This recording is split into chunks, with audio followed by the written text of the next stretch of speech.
The Sheraton Mactan Cebu, which opened in 2022, is one of the few true beachfront luxury resorts on Mactan Island with uninterrupted views across the Hilungtungan Channel. Hello and welcome back to my channel. My name is John Sinarai and I journal my travel journeys while working abroad. If you've been following along, my most recent flight brought me from Incheon to Cebu on Philippine Airlines. In today's video, I want to share my experience staying here at the Sheraton Mactan Cebu. Our journey to the Sheraton began at Mactan Cebu International Airport. The Sheraton's main entrance is tucked away at the end of a long winding driveway that climbs up a small hill.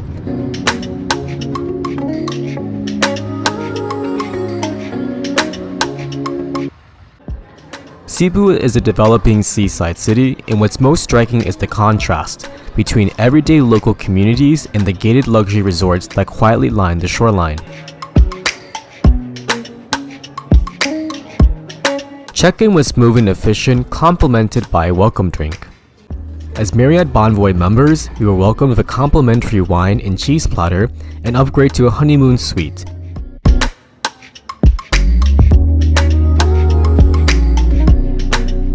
Here we are in Suite 848.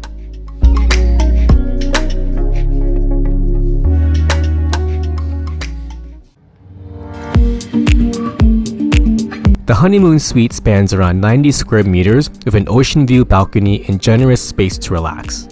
The design blends modern luxury with tropical materials, hardwood finishes, natural stone, and subtle rattan accents.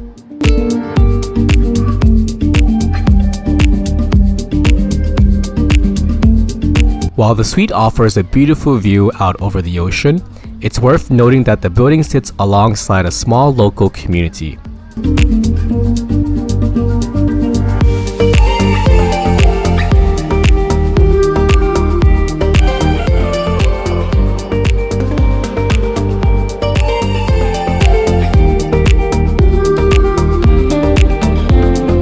The bathroom opens up with a double vanity setup thoughtfully arranged for both guests. Gilchrist and Soames amenities are neatly displayed, adding a familiar touch of understated luxury. Just beyond, a walk-in closet reveals Sheraton bathrobes and slippers ready for a slower pace.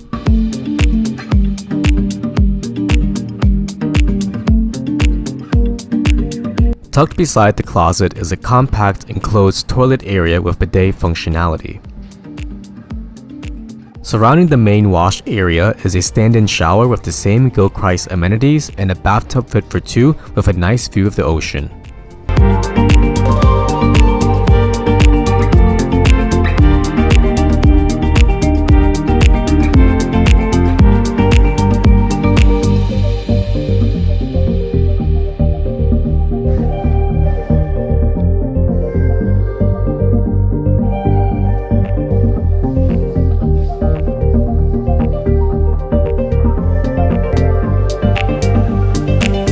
Overall, the space is generously sized yet minimal in design.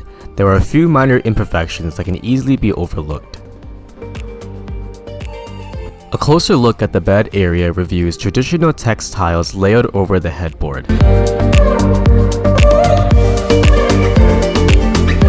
The sheets were so crisp despite the humidity, though the mattress itself leaned quite hard. Actually one of the firmer hotel beds I've slept on. Additionally, stationery is also available nearby.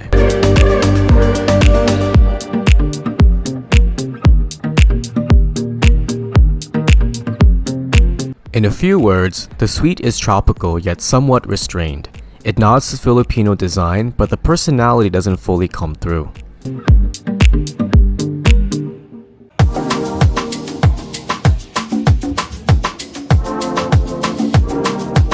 The outdoor areas, like much of the resort's design, were crafted to connect with a tropical landscape through thoughtful architecture and landscaping. The first-tier pool is spacious, lined with sunbeds and leisure areas, and in my opinion offers the best views for sunrise and sunset.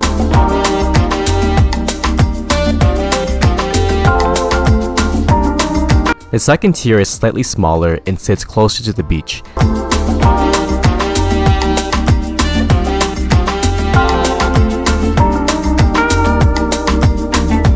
And lastly, the kids' pool has direct access to the resort's private beach. The Sheraton offers snorkeling right off the beach. I spent some time exploring the waters, and while I didn't catch the names of the fish, most were translucent blue.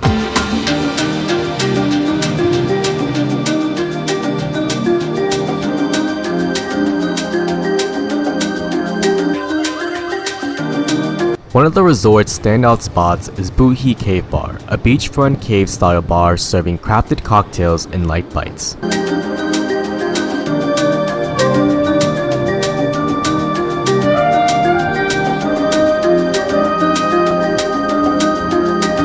I enjoyed some drinks and pork belly bites in the late afternoon. The bites were juicy, but the sauces didn't quite hit the mark. The cozy ambiance makes the cave bar a perfect retreat on rainy afternoons, and by evening it transforms into the resort's nightclub for a brief nightlife experience.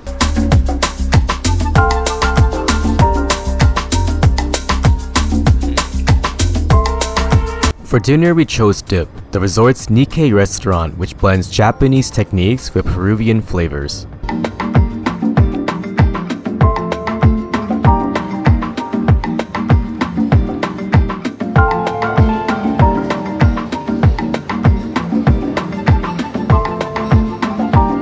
We started with the Hiramisa and Hotate Teradito ceviche along with a fresh tuna roll.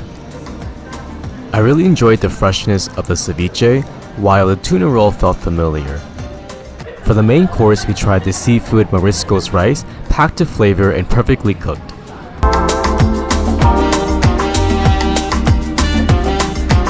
Overall, I'd rate dinner at Dip 3.5 out of 5 stars. The ceviche was the highlight, perfectly complementing the tropical atmosphere.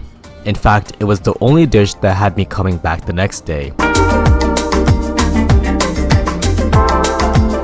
Before ending the night, we checked out the on-site gym. The resort offers a 24-hour fitness center fully equipped with cardio machines and strength training gear.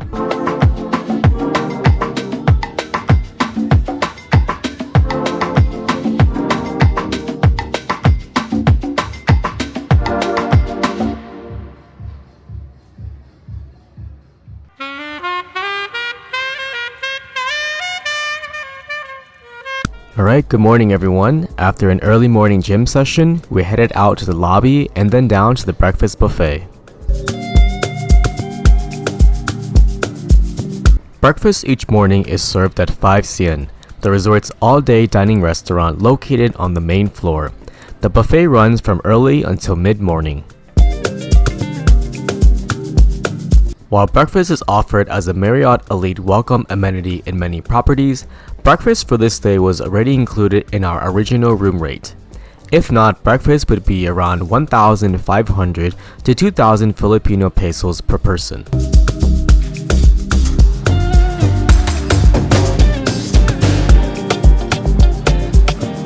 Five Cien, the resort's main all-day dining and breakfast restaurant, offers a generously sized indoor-outdoor dining space overlooking the sea. It can easily accommodate the buffet service and large breakfast crowds.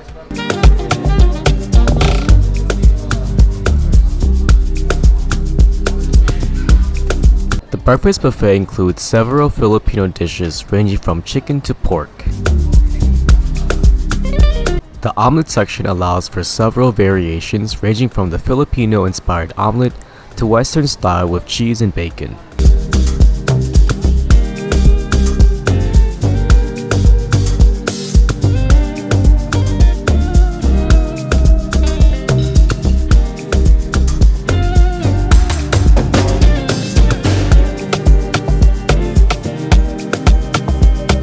The Western section includes Western breakfast basics like sausage, bacon, and home fries. There is also a noodle bar and Asian section which includes a selection of Chinese, Japanese, and Korean dishes.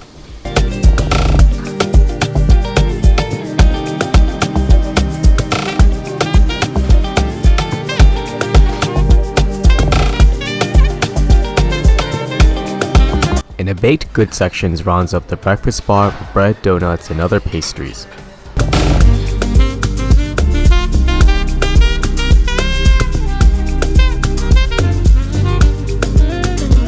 While the spread is modern and fairly cosmopolitan, I did notice that some of the hot dishes cooled down quickly, and a few of the meats were slightly overcooked, giving them a rougher texture.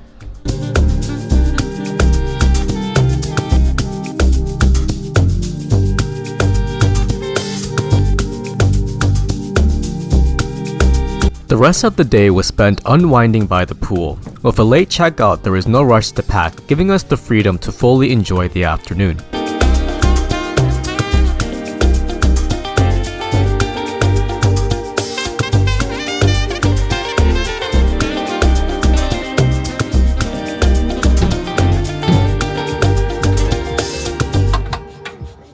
For lunch, we returned to Nikkei, this time seated out on the terrace. We kept it light with ceviche and an avocado shrimp salad, a refreshing break from the heat.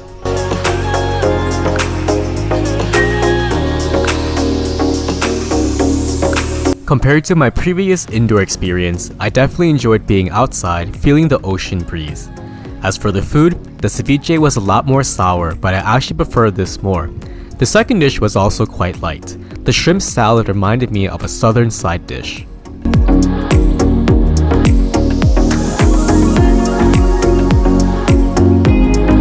The area surrounding the Sheraton is fairly quiet, if not much within walking distance, so for dinner we decided to stay on property and head to 5 Cien for the evening buffet.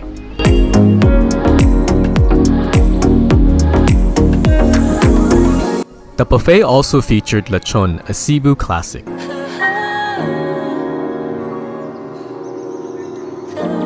Seafood like crabs, shrimp, and clams can also be prepared to order. The Filipino section also features elevated local cuisine. The cold cuts largely mirrored what was offered at breakfast, just arranged differently.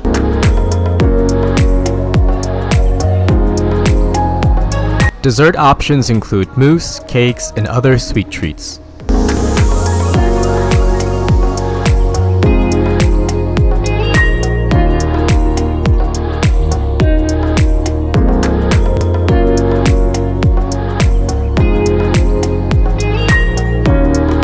Similar to breakfast, while everything else tasted fine, some dishes were not kept warm enough.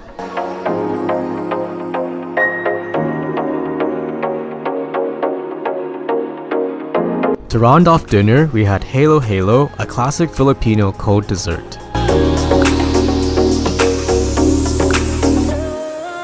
Overall, the Sheraton Mactan delivers a calm and visually pleasing resort experience, but it does fall short in a few key areas. The ambiance is strong, open, coastal, and relaxing, yet some parts of the property feel slightly underdeveloped. In many ways, the Sheraton feels like a resort still finding its voice. It offers space, scenery, and escape, but not yet distinction. Would I come back? Let's just say I will keep my options open.